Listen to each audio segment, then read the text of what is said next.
Part 1: The mirage of the meritocracy. The world you inhabit is built on a grand lie that hard work is the sole currency of success. From childhood, you were fed the narrative of the honest laborer, believing that if you simply toil, the universe will eventually reward your sacrifice. But look at the reality around you. The world is filled with exhausted geniuses and broke veterans of industry. If raw effort were the secret to wealth, the construction worker would be the king. Instead, you find yourself fighting for scraps, chained to a cycle of survival that feels like a cage. The truth is much colder. Wealth is not a reward for labor, it is a trophy for strategy. The elite command the forces that move money.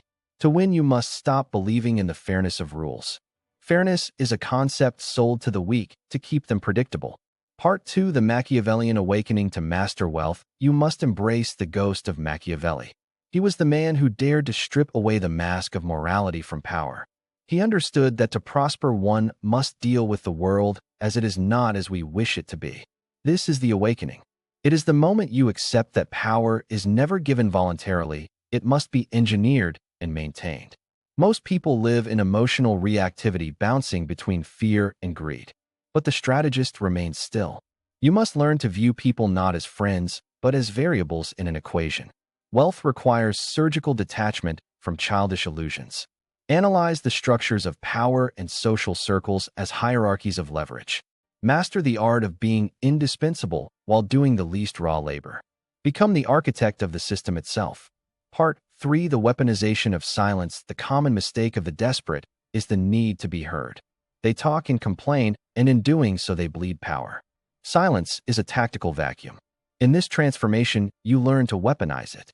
When you speak, you reveal your intentions and your price. But when you remain silent, you force the world to reveal itself to you. Humans are uncomfortable with a void and will rush to fill it with secrets. In any negotiation, the one who can endure silence the longest holds the leverage. Think of silence as a mirror. When you stay quiet, people see their own anxieties and negotiate against themselves. This is how empires are built, in quiet rooms. Silence creates an aura of mystery. It makes you unreadable. If rivals do not know what you want, they cannot know how to stop your progress. Part 4: Mastering the Ghost Identity. In the digital age, everyone is obsessed with being seen. They broadcast their lives, effectively handing enemies a map to their destruction. To be truly untouchable, you must become a ghost. This is the law of unreadability. Your emotions must be treated like state secrets. If you are angry, let no one see it. When you remove emotional tells, you become a ghost in the machine. Predatory systems rely on your reactions to control you. They trigger fear to make you buy or pride to make you work. By mastering stillness, you cut the strings. A man who cannot be read cannot be manipulated. This extends to your financial life. Do not flaunt your wealth. Flaunting invites envy and sabotage. The true elite are often invisible. You are building an empire that exists far beneath the surface. Part 5: The Lion's Patience. Impatience is the hallmark of the prey. The average person is driven by immediate gratification and the quick thrill of a gamble. This impatience is exactly how they are harvested by the rich. The predator understands the law of patience. A lion does not waste energy chasing every rabbit. It waits and observes the patterns of the herd. It knows that the perfect moment is worth more than 1,000 rushed attempts. In the world of money, patience is your greatest multiplier. It is the discipline to keep your capital while others lose theirs to hype. It is the ability to stay calm when the market panics. Patience allows you to buy the world when it is on sale. Most stay broke because they cannot endure the boring middle. You move strategically, building your foundation brick by brick. Part 6: The Anatomy of Leverage. While the world is obsessed with earning, you must become obsessed with leverage. Earning is linear and the agonizing process of trading your finite time for currency. Leverage is the art of the multiplier.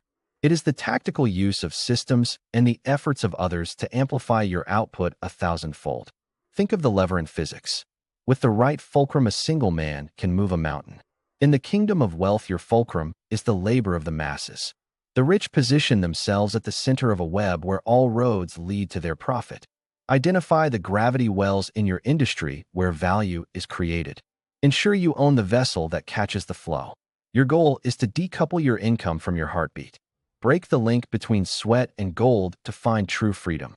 Part 7: The Sovereign versus the Servant. There is a fundamental psychological divide between the sovereign and the servant. The servant asks for permission, while the sovereign takes responsibility. The servant seeks a fair share, while the sovereign creates the pie and decides how to slice it. This initiation is about shifting your internal frequency.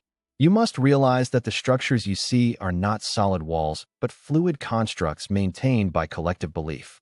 The elite navigate these structures like smoke and exploit the rules. To be sovereign, you must develop contempt for the conventional. This means ignoring the social scripts that tell you to be modest. Your only authority is your vision. When you stop looking up for guidance and look down at the board, you see the vulnerabilities of those who think they are in charge. Part 8: The Alchemy of Narrative. Facts are boring, but stories move civilizations. In the pursuit of wealth, you must become a master alchemist of narrative. Look at the brands that command devotion. They are not selling products, but selling a transformation and a piece of an identity. Humans are wired to follow a story even when it contradicts the evidence. If you want to control the flow of capital, you must wrap your reality in a narrative that others find irresistible. You are selling the best version of the person who buys. This is why the man with the best story always beats the man with the best product. Use the law of scarcity and the promise of belonging to bend the will of the consumer. When a narrative is powerful, price becomes irrelevant. Master the myth, and you will never have to beg for a sale again. Part 9: The Predator's Social Intelligence. Social intelligence is not about being nice, it is about calibration. It is the ability to walk into a room and instantly map the power dynamics. Identify the real decision maker and the gatekeeper. Most people use social interaction to seek validation, but you will use it to gather leverage. This is the art of cold reading the world. Observe the subtle cues and micro-expressions of fear. Use this information to influence. By mirroring the desires of others, you become a chameleon that everyone trusts, yet no one truly knows. This is the ultimate shield. When people feel understood, they lower their guard, and the doors to their resources swing wide open. A predator is often the one who listens the most intently. Your goal is to be the most agreeable person while being the most calculating. Part 10: The Discipline of Withholding. The modern world suffers from a disease of overexposure. Everyone spills their guts for likes and temporary attention. They give away their mystery for free, and with it they give away their power. The law of withholding is your antidote. By strategically keeping parts of your plans and wealth hidden, you create an information asymmetry. In any deal, the party with the most hidden information has the upper hand. When you withhold, you force others to guess and project their fantasies onto you. This makes you appear larger than life. Never let them see the full extent of your war chest. Never let them know your final move. By being the one who knows but does not tell, you become the anchor. In an age where everyone is a loud open book, you must be the locked vault to remain valuable.